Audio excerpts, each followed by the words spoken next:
Hello, YTPC, it's Steve, Three Rivers. I was inspired by Mike, the cane rod piper, talking about may go fishing. Although we're on lockdown and can't do anything, I thought, well, I'll just get my rod and my line and just make sure everything's ready and in anticipation. There's going to be some announcements this Sunday that might allow us to be a little bit more free in where we go. We don't know. I'm only surmising that parks and such could be opened up again.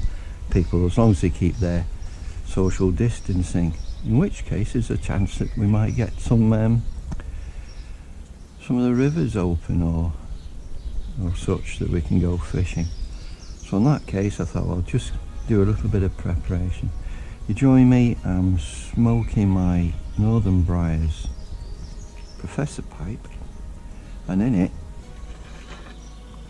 I've got some Revor plug, which comes in a loose plug, sort of between a plug and a cake, I'd say, and it's Virginia and Kentucky dark cured leaves, and it is a lovely smoke. What I tend to do is break down the plug into this little leaf section, then I rub it up before I smoke it. And I'm just coming to the end of this bowl, so I've got another one ready. So excuse me, I'll try and just light the remnants of this bowl. Oh, Molly's helping me.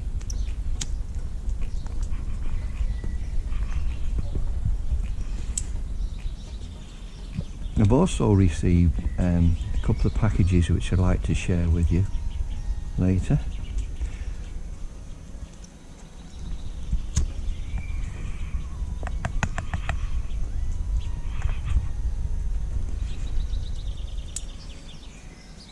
Anyway,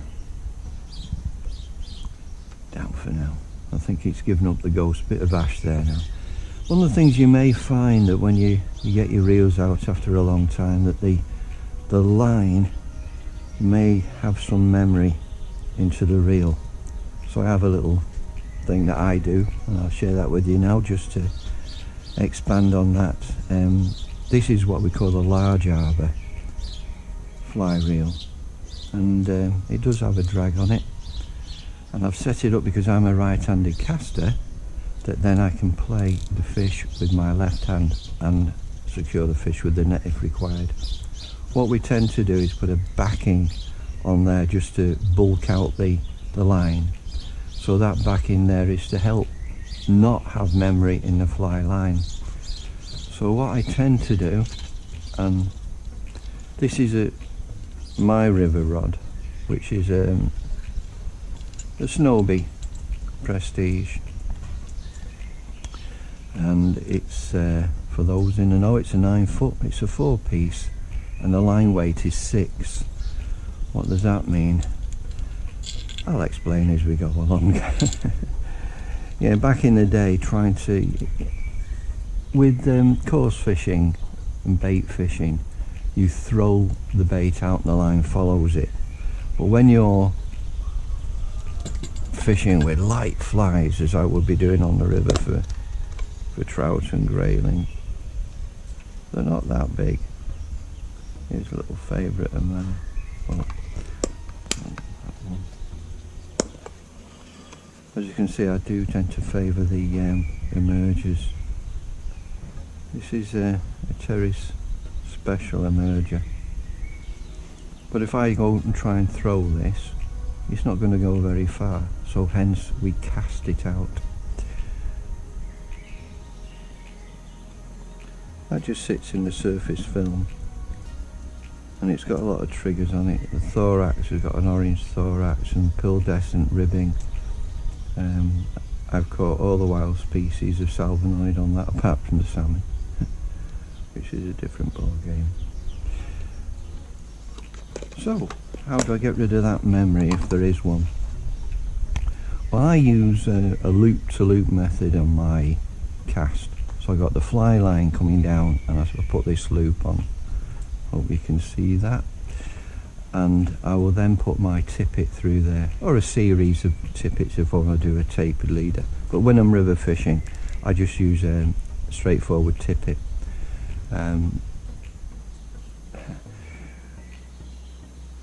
If you're using tapered leader, it will help you enhance your turnover and give you a nice straight line. When you're on a river, you don't necessarily want that. You want some slack line casts, in as much that you want the fly up to present itself in a natural fashion on the river.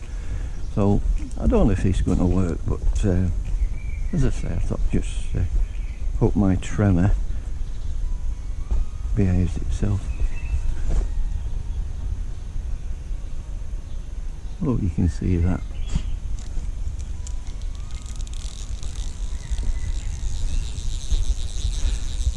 That weight of line, the rods I call springs, and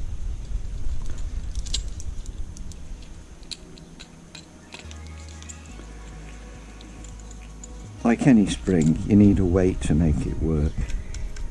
Too little weight, it's not going to perform. Too much weight, and it's going to collapse as well that way. So this is well balanced. This science, if you like, the weight, it's in grains. I won't go into the science, but fundamentally, so 30 feet of line beyond the ring tip, that weight of line will be enough to work this spring or this rod to its most efficient performance. However, can you use less line? Yes. Can you use more line? Of course you can.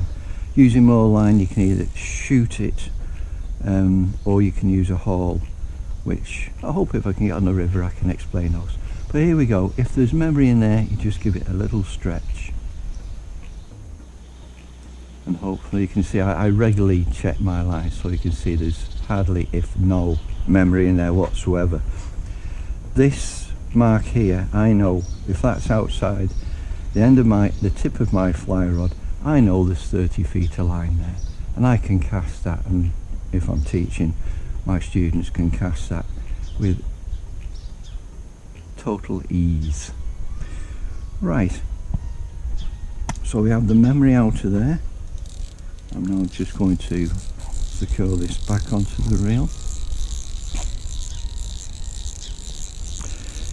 On the river, well, depending on the size of the river, fundamentally, what weight line do I use? What weight rod do I use? Because this is a weight 6 line married to a weight 6 rod. Well, that's governed by your quarry. If I'm going for trout or grayling, probably up to about £4, a pound to £4, half a pound even, then the flies I'll be using will be dictated by that quarry. So the fly will then dictate the rod. I could possibly get away with a weight 4 or a weight 5, slightly lighter. However, the challenge then is, and I have had salmon on a fly line taking a trout fly, gold-ribbed hare's ear as it happens. But there you go. So it can sort of turn on you. This is a 4-piece, as I say, and I'll just show you how I assemble a 4-piece. The ferrules here, when I put them together, I put them together as slightly offset, and then I'm just using the guides there as an indicator. I move them so they're parallel. On this Snowbie here, this Snowbie rod, my Prestige, there's 2 dots. Why do I do that? Well, fundamentally, it means if I was just to, each time I went fishing, I put the ferrule straight in like that. Eventually, if they got a bit of grit on there, you could create some kind of channel, and it can loosen the ferrule. So, just what I do. I'm not saying you should, it's just a tip I've picked up on over the years that I use.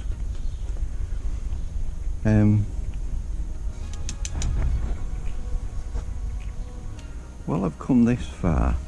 I'll show you how I thread the line onto the rod itself, because this might be of some help to people.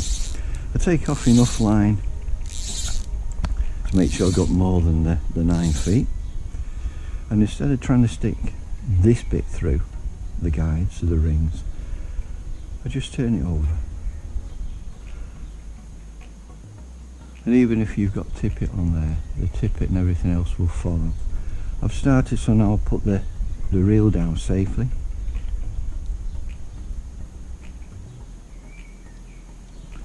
I continue to go up in this fashion. One of the other benefits is if you do drop it, it's highly likely it's going to get caught and not go all the way to the bottom of the rod. I'm not saying it's impossible, but highly likely it won't.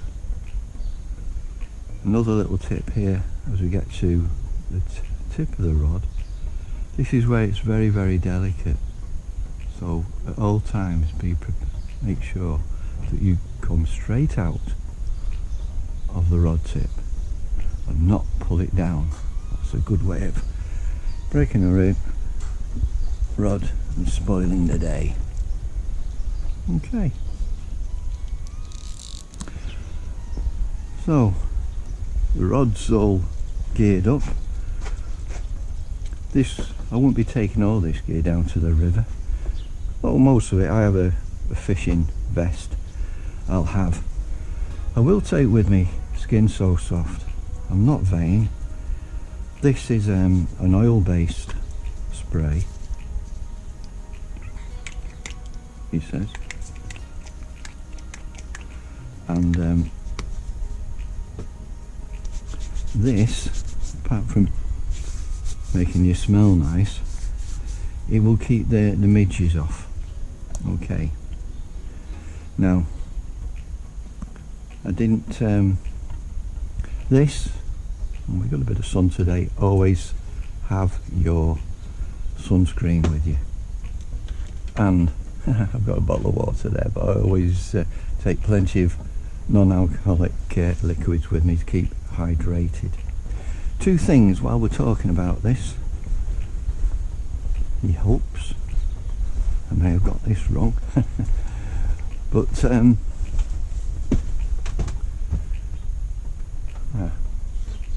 always wear a cap so that you've got your eyes protected and your head protected. One of my fishing hats, it's upstairs at the moment, it's got a wide brim on it, which helps in breaking up your profile. And most importantly, mine's indoors at the moment, wear sunglasses, again protect the eyes.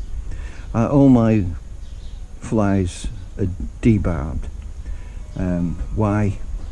Well, it's more sporting on the fish, and if you do get a fly in you, it's never happened to me yet, but if you did, it's going to be easier to extract. So ideally polarized glasses, so it will help you see through the surface film into the domain of the fish. It's amazing what a transformation that can give. By the way, I did that little demonstration with the Skin So Soft. I wouldn't put that on until I know I can clean my hands afterwards. And again, I haven't got it here, but I take hand gel with me. So this is a sacrificial piece of tippet that I use. I've got a piece of wool on there, so this is fluorocarbon. This is a weight 5 pound breaking strain. If I'm using something called Revor, I'll probably use a 4.75, and Revor is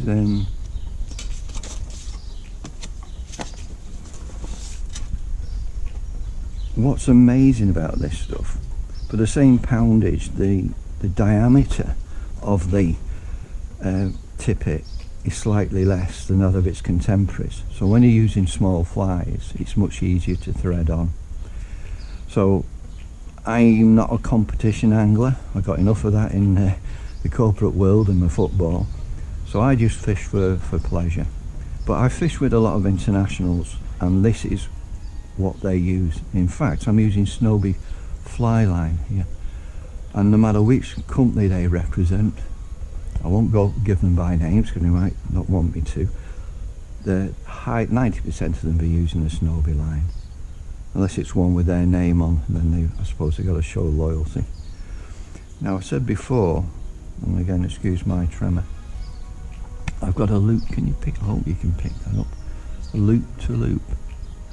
Now what's important here, always remember, coming from the rod end, put that. Yeah. Work with me now.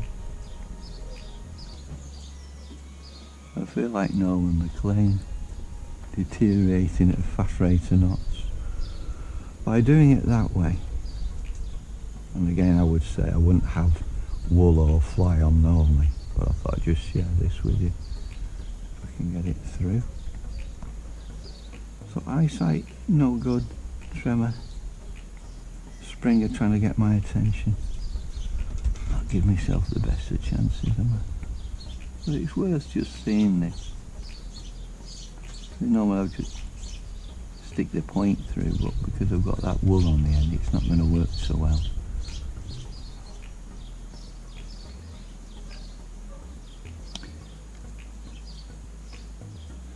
I do have good days, and if I do, I do a bit of fly tying.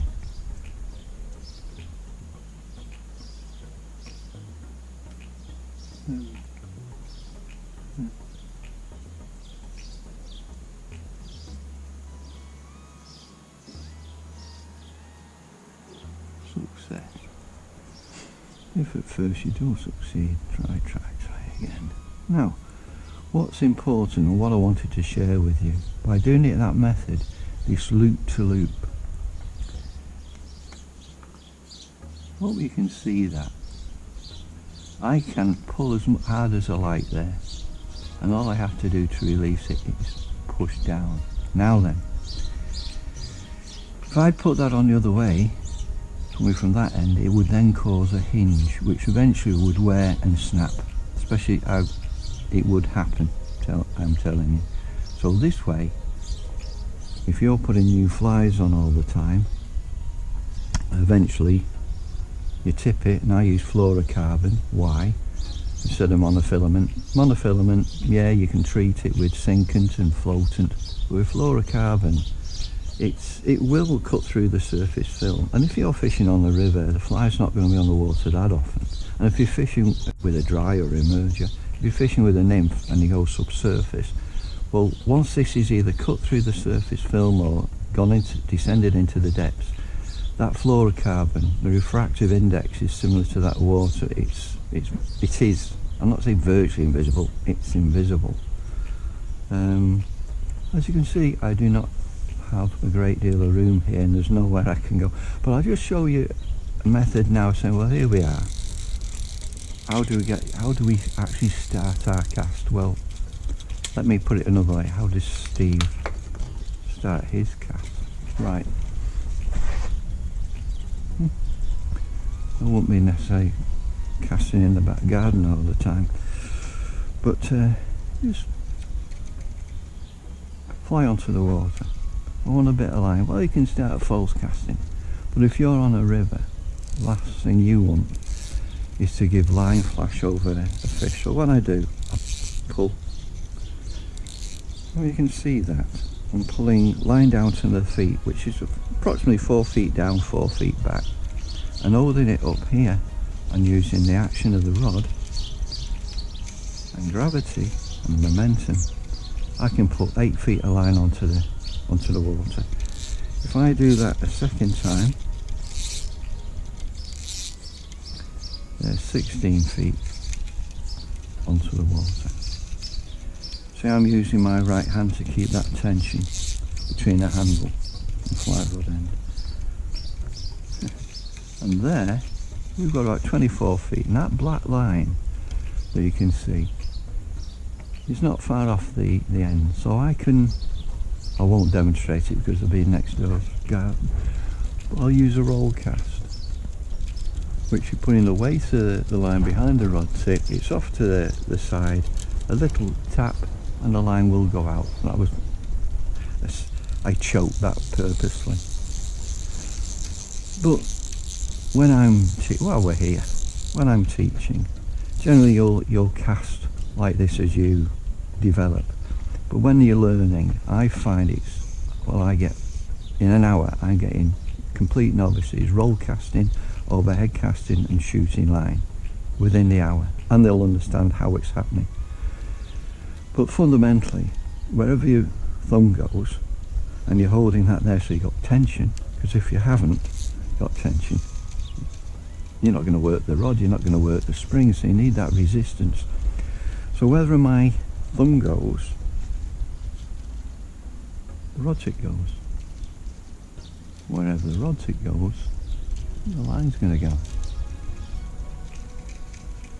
So there we go. So I thought, well, I'm putting my kit together, I'll share that with you. I'll pop this all the way down now, out the way, just in case the Springer decides to join in. Oh, Mike, if you're watching, my friend, I love your channel. I couldn't make a cane rod like you do. However, this is a rod I made for my son. I say made, I think you'll understand when I say it's more assembled. The blanks, and this is these two things, they're from Harrison's in Liverpool, and it's a 5-weight 2-piece, sort of mid-flex.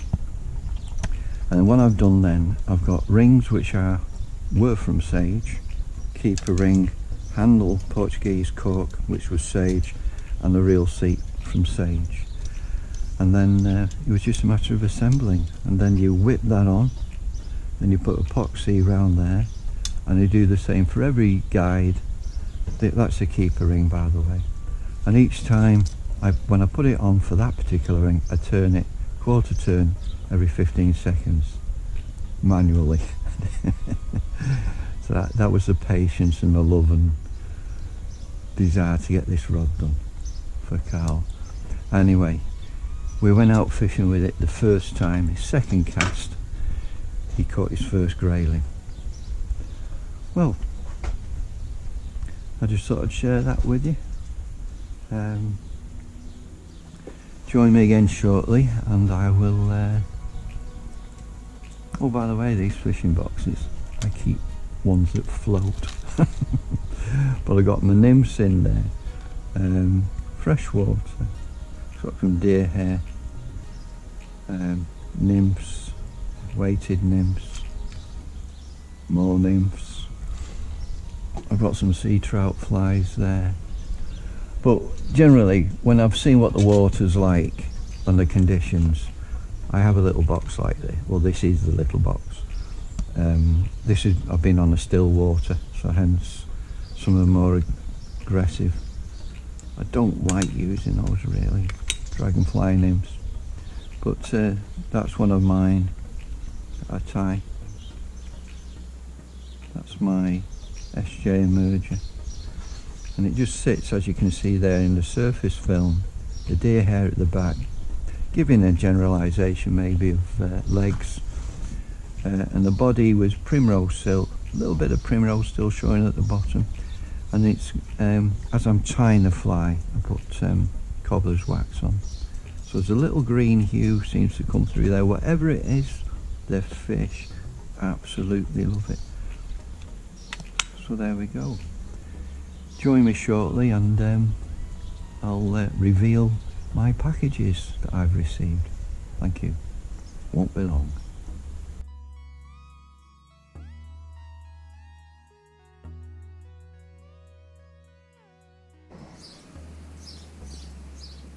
Welcome back. I've moved over to my Peterson Donegal Rocky, or one of them. Still smoking the Revor plug. One thing I would say, and I forgot, it's only ad hoc, this little me going on with things.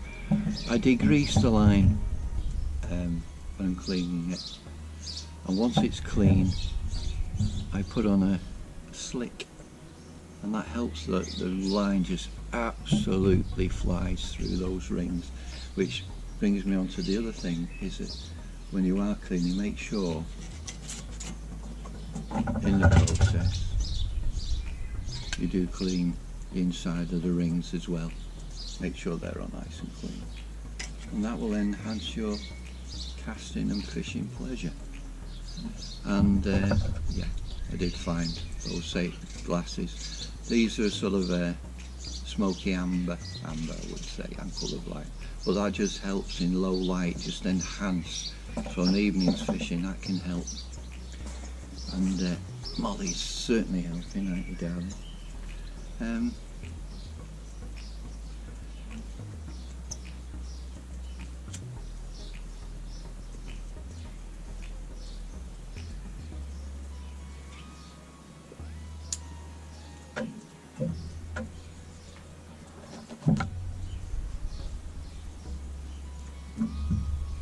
So, the first of those packages,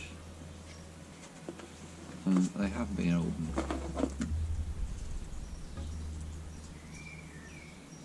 from no other than Cliff Higgins, and he sent me a bullet, a bullet tamper, which is so gracious of him. He's made this with his own fair hand, and I know there's been a few of us that have been blessed to receive one of these, and he sent me this to specifically go in my vehicle. This will live in the Land Rover. When I say Land Rover, I think you call it an LR2 in the States, a Freelander over here, but it is ideal for me, what I need. And whether it's fishing, basket, or we're going shooting, taking the dog out, or the grandchildren, it gives me that independence still. So that's where this is going to live, Cliff. So thank you so much indeed. I am blessed, thank you. But I've been using it since I got it. This is a superb piece of kit. Now I don't know how many of you out there know of a channel called Dan the Dragon Slayer, but I came across these two gentlemen, Daniel and Mike, and they do reviews. I'll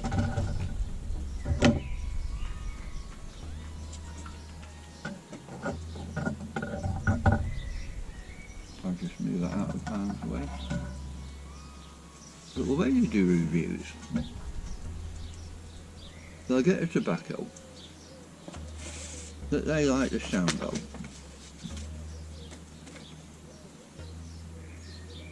I think they're local bricks and mortars, a place called Anstead's. And they're, I mean, I've been smoking 50 years.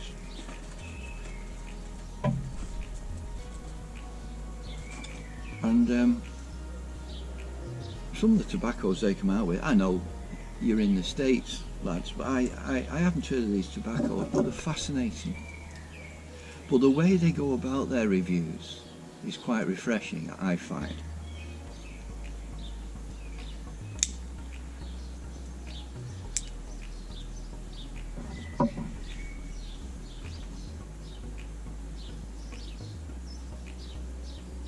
It is a good smoke. A Revor plug, ideally when you're not gabbing all the time. But what they do, they will go out, see tobacco, see it advertised, on the shelf, in the jar, whatever, in the tin. We say, that fascinating, I like that, I like the sound of that. How many of us actually go out there and we see the tin art and such? I mean, they've just done one now. Oh, crikey, excuse me. I think it sounds like The Circus. You need to see their channel, I will put a link. But the tin art is magnificent. You just got to pick it up. So what they do, they'll find these tobaccos, and then they'll look at them and they'll assess them before they open the tin or the packet and say, what's your expectations? And they mark it out of 5 in expectations. They'll read a review. Yeah, fine. Reviews online. and it comes over. Right, next thing, open it up. What's their anticipation now? Is it still that number they picked on? Has it increased? Has it decreased? And then they smoke it. So then they've gone through that total cycle of emotions from anticipation to realization. And how good a smoke is it? Have they enjoyed it? Will they have it again? What's the room note like? So yeah, it's a lovely, refreshing way that they do it, and it's a great, the brothers, Michael and Daniel. So yeah, I enjoy it very much, and if you can, please go along and support their channel. Well, I lose track of time now, but I think about a month ago they did a giveaway competition, and I don't normally go in for these. I mean, there's one or two I can't help myself, and I find that the actual thing, the actual content of the competition, if you like, I just can't resist. I've got to do it. So I don't normally do it, but these I did, and they were promoting a new country and western singer, Donny Wayne, and they actually have he does a couple of songs in there, and again I'll put the link to that. You need to go and see it. And they were asking how this lad, he's definitely, if he carries on, he's going to get spread all over Nashville. And they were asking, what do you think of him? How can he improve? What does he need to do with his act? Is there anything you could advise him on? So, one, you need to go and see these performances, and if you do start to see it all the way through, you need to get the full flavour. And then have a look at the comments below. There's some really useful comments gone in there. So I went in for this, and lo and behold, and I won. So I have opened the box, and there is a bro note here from Daniel and Michael, and I won't read all of it to you, but it does reflect the friendships that we developed virtually through the YTPC. I mean, I've not done a lot of videos just lately. I've been co-hosting with Professor Jeremiah on an initiative he brought up to do some entertainment for those who want to watch. While the lockdowns are on. So yeah, I've been thoroughly enjoying that. Meeting as ambassadors of the pipe smoking community, I have some good discussions and dialogue. But here we go. I won this thing. So I will bring it. They've sent me an absolute bonanza of kit here. And there's a tin of tobacco here, and I have not tried it. It's called Rainy Day by Ashton's. Savoury blend of Virginia and Burley with velvet black Cavendish. Aged in whiskey barrels for precisely 1 month, this mixture smokes smooth and heralds a marvellous aroma of tropical fruit and hickory nuts. What is there not to like about that? I've never had an Ashton's blend at all, let alone that particular blend, so I'm looking forward to that.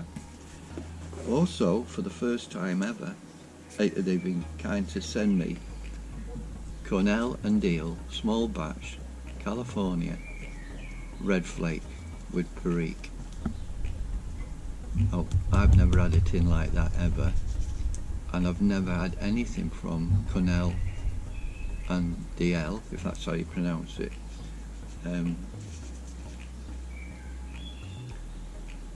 Particularly proud, damn near perfect Virginia Perique. I was only talking to a gentleman last night about his vapors, and I probably, knowing he has tried this, but I have not, and again I'm looking forward to that. I enjoy the Samuel Gawith Cabbies mixture, which is another vapor. And then, if that's not enough, they sent me Amphora original blend Now I can see from the Brono and from here, this is January 2016.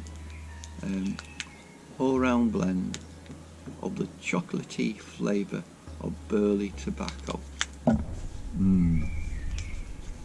This is a smorgasbord of tobaccos.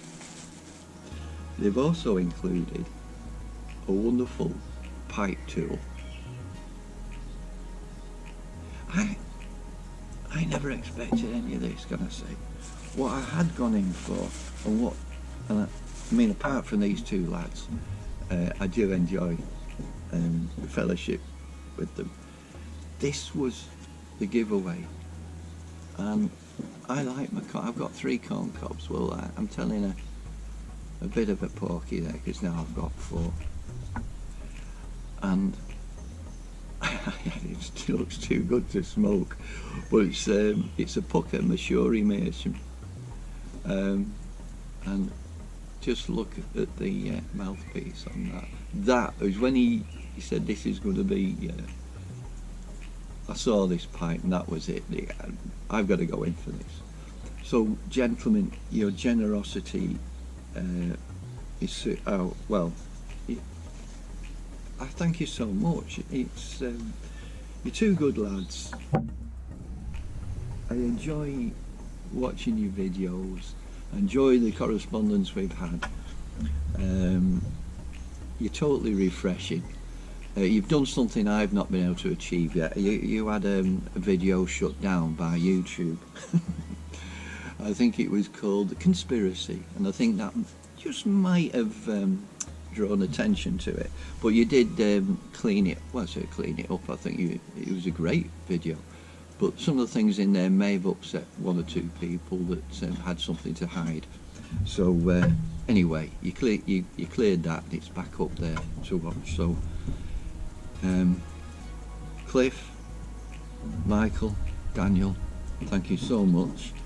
I'm going to carry on making sure I've got all my flies together and refit them and see if put them into relevant boxes ready. Hopefully, if we get the green light, and I can get out there.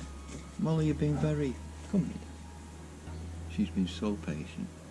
So thank you, and thanks for joining me.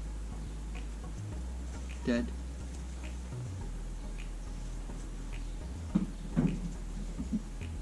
Good girl.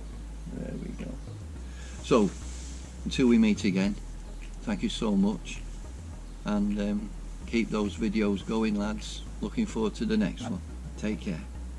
Bye for now.